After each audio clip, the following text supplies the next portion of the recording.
Anise Jung, an author, journalist and columnist, was born in 1944 in Rourkela. She has studied in India as well as in America. She started her career as a journalist with Youth Times and went on to work with other publications. She gained fame with her book Unveiling India, A Woman's Journey. Published in 1987, the book chronicles the lives of Indian women in a series of interviews. Her other books include Night of the New Moon, Seven Sisters, and Breaking the Silence. Jung's book Lost Spring, Stories of Stolen Childhood is a collection of real-life encounters with impoverished children from marginalized sections of society. Each story captures the harsh realities of child labor, which continues to rob countless Indian children of their childhood even today. The two excerpts from Lost Spring included in the textbook present the lives of two poor communities. The first excerpt discusses the life of the migrant poor in Delhi who work as rag pickers for survival.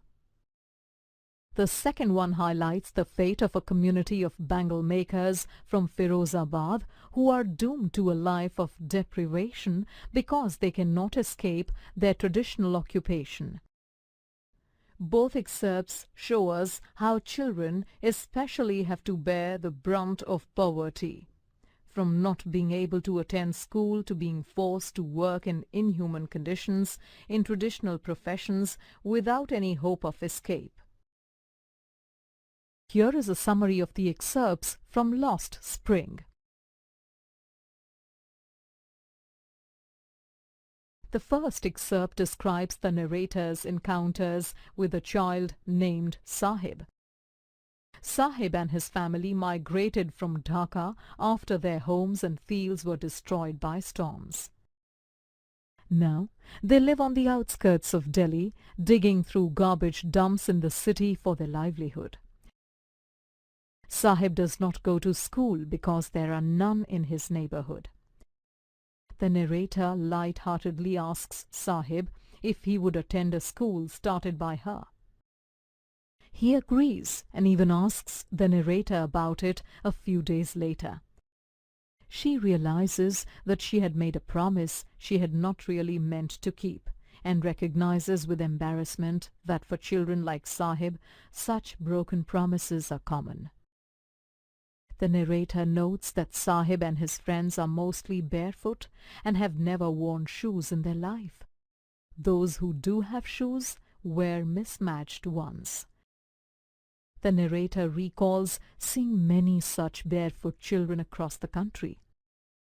She recollects people explaining this way as tradition and wonders if this is just an excuse to hide how widespread poverty is.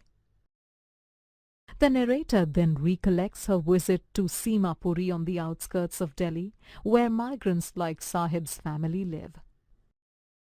The neighborhood is dotted with mud and tin houses without water or drainage. The residents there have no identity papers except ration cards which enable them to get food. For them, having a source of food is more important than having an identity. This is why they prefer to be here than in their home country where they went hungry. The narrator notes that for the adults in Seemapuri, rag picking is a source of livelihood. But for children like Sahib, it is a source of hope as they even find money among garbage sometimes. One morning, the narrator finds Sahib watching two young men playing tennis. She notices that Sahib is wearing someone's old tennis shoes and ponders that though he has the shoes, he might never be able to play the game. Another day, she sees Sahib with a steel canister. He had started working at a tea stall. The narrator notes that Sahib is no longer carefree now that he works for someone else. The second excerpt focuses on the lives of families in Firozabad. Here, generations of families, including children, have spent their lives in dark, dingy rooms around hot furnaces, welding and making glass bangles. The narrator introduces Mukesh, who belongs to one such family, but whose ambition is to become a motor mechanic. She describes her visit to Mukesh's home, which is situated in a locality with stinking lanes and crumbling homes. Mukesh's family is extremely impoverished despite years of hard labor by Mukesh's father. Mukesh's grandmother implies that they will never escape this, as it is a family profession that they have been carrying on for generations. The narrator notes that the entire locality is full of children and their parents who make bangles in the dark. Quite often, the children go blind before entering adulthood. If child labor laws are enforced in Firozabad, it would free at least 20,000 children from this dangerous trade. The narrator describes the sense of hopelessness that pervades Firozabad. For instance, an old lady tells the narrator how she has never enjoyed a square meal in her lifetime. Youngsters too seem to feel trapped and do not take any initiative because they are afraid of being harassed by the police. The narrator clearly sees two distinct worlds here. One of the poverty-stricken bangle makers, limited by their caste-linked profession, and that of middlemen and authorities who ensure that the vicious circle continues. Both worlds stop young children from dreaming, making them slaves to their fate. Hence, the narrator is cheered by Mukesh's declaration. His dreams, though modest, indicate that the next generation can escape this web of poverty. The main characters of the story are Sahib, Mukesh, and the narrator herself. Click each label to learn more about the characters. Sahib is a young rag picker that the narrator keeps running into. He is mostly barefoot and picks through garbage in the narrator's neighborhood. He is quite poor and belongs to a family that migrated from Dhaka many years ago. Despite his poverty, Sahib looks forward to a better future. He expresses interest in the school that he hopes the narrator will start. Sahib is a carefree child. He is not envious of those more privileged than him.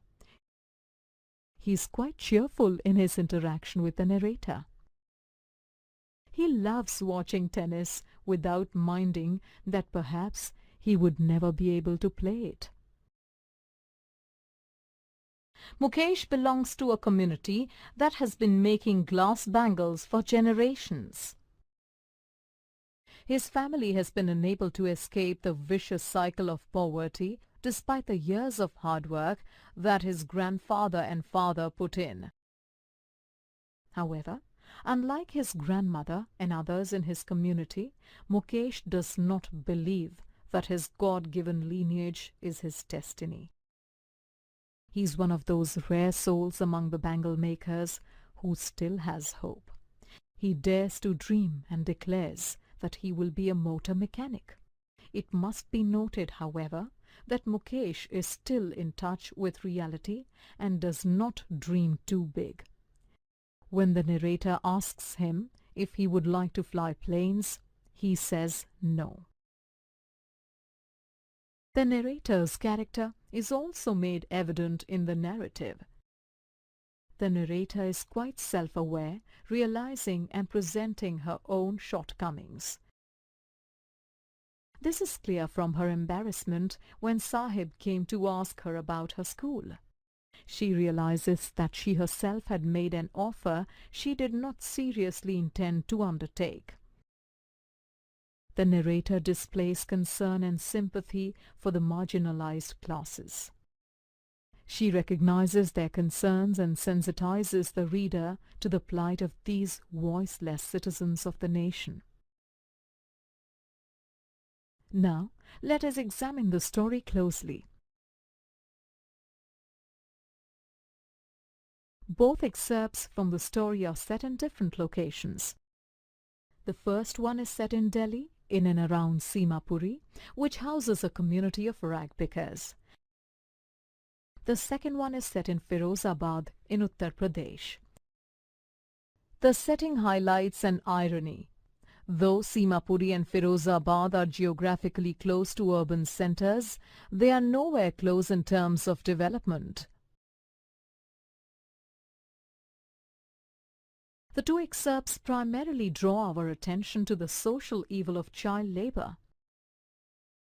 Sahib and his friends, who are mostly barefoot, work as rag pickers, digging through piles of stinking garbage. Sahib does give this up, only to start working for a measly sum at a tea stall. The children from the bangle-making community are forced to work in dimly lit rooms around hot furnaces. They consequently suffer from various health issues.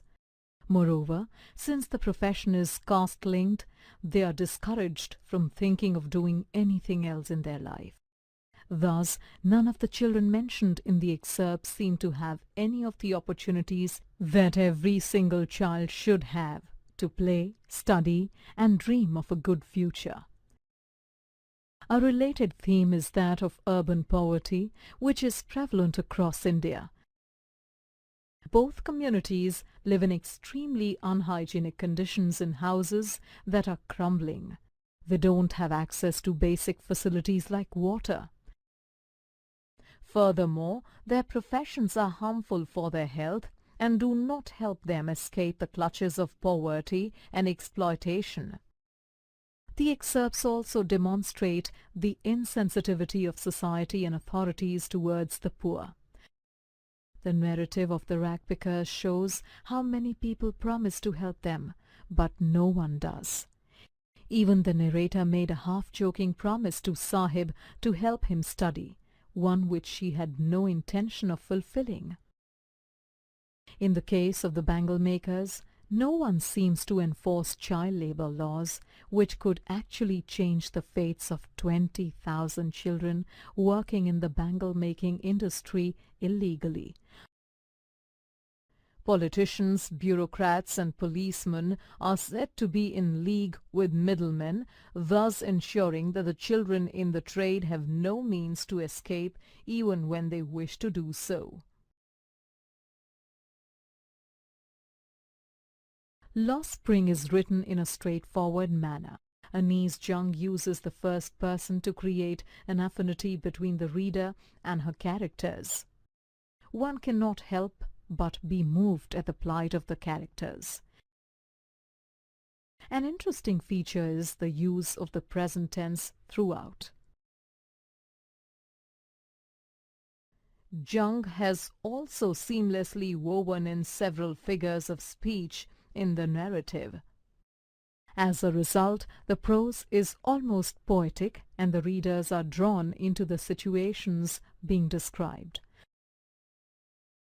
For instance, Jung has used a metaphor when she compares garbage to gold. To the rag pickers, garbage is as valuable and priceless as gold, since it is their means of survival. The title itself is a metaphor for the lost childhood of countless children. Spring is the season of hope and new life, and childhood is meant to be like spring. But children crushed under the twin burdens of poverty and labor can hardly hope for a spring in their lives. The author uses irony to show how Sahib's name is far removed from his reality. Here are some other figures of speech used in the narrative with examples.